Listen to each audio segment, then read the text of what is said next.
Hi everyone, video post చేయడానికి కొంచెం late అవుతుంది, సారీ అబౌట్ ఇట్. సో ట్రిప్లో ఒక ఫన్ యాక్టివిటీ లాగా అందరం స్క్రాచ్ ఆఫ్స్ ఆడాము, బట్ అంతగా గెలవలేదు అనుకోండి. మీరు కూడా ఎవరైనా స్క్రాచ్ ఆఫ్స్ ఆడతారా? Just let me know. ఆ తర్వాత ఎంట్రన్స్ తీసుకొని అందరం స్టార్ట్ అయ్యాము. ఇలా ఒక ప్లేస్ ఉంటే అక్కడ అందరం ఆగి అక్కడ ఉన్న ప్లేసెస్ అన్నీ చూసి ఫొటోస్ దిగి స్టార్ట్ అయ్యాము. అండ్ ఇలా పైకి వెళ్ళే కొద్దీ మంచు పెరుగుతూ ఉంది. బాగా కార్ డ్రైవింగ్ వచ్చిన వాళ్ళే కార్ నడపాలి అని నేనైతే సజెస్ట్ చేస్తాను. సో ఇలా ఓ ప్లేస్కి వెళ్ళాక కార్స్ అన్నీ ఇలా ఆపేశారనమాట. అదేంటంటే ఫస్ట్ కొన్ని కార్స్ పంపించి ఆ తర్వాత కాప్ వెహికల్ పైకి వెళ్ళి అంతా బాగుందా లేదా అని చెప్పి చూసి వచ్చి దాని రిమైనింగ్ వెహికల్స్ పంపిస్తూ ఉన్నారు. సో అలా మేము ఇక్కడైతే చాలాసేపు వెయిట్ చేయాల్సి వచ్చింది. కానీ ప్లేస్ అయితే చాలా బాగా నచ్చింది. మేమంతా చూస్తా బాగా ఎంజాయ్ చేసాం.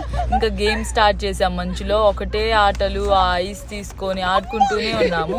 ఇంతలో మంచు స్టార్ట్ అయింది. దాంతో పైనుంచి కాపర్ రిమైనింగ్ వెహికల్స్ కూడా తీసుకొని వచ్చి